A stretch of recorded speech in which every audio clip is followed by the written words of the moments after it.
Last question, your assessment of President Obama in relation to Latin America. Poor President Obama.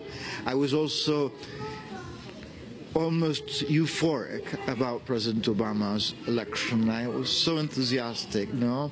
The United States had put behind its back this hideous history.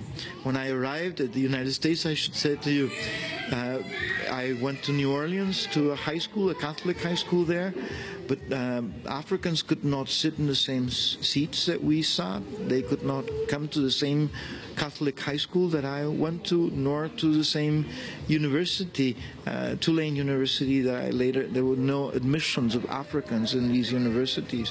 So I have this memory, and seeing Obama elected was really very well, inspired great optimism. And then he came to Trinidad and Tobago, and he promised Latin American presidents that he would change the way in which foreign policy towards Latin America was made and formulated and performed. Remember his embrace and handshake with President Chavez in Trinidad.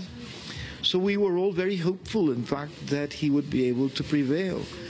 But in fact, this is a huge apparatus that he is supposedly in charge of, no? And I simply perceive the idea that he cannot control it all, that he can have good intentions and even have sentiments that favor our cause, but he is not in a position to control all these people who were in fact all in place before he arrived. Hugo Lorenz was here, an ambassador before Obama was elected, and all of the officers who worked at the U.S. Embassy in the different agencies were in place before Obama came to his administration. Under Bush. Under Bush. They had been named in the Reagan-Bush period. But he can change them. Yes, of course, but he can't change them all at the same time. Remember that. It is a process, and I don't know if he's going to have enough time, because his contradictions, of course, have discredited him greatly in Latin America. He has lost a great deal of the sympathy that he initially had in all of Latin America. Former Minister of Culture and social historian Rodolfo Pastor.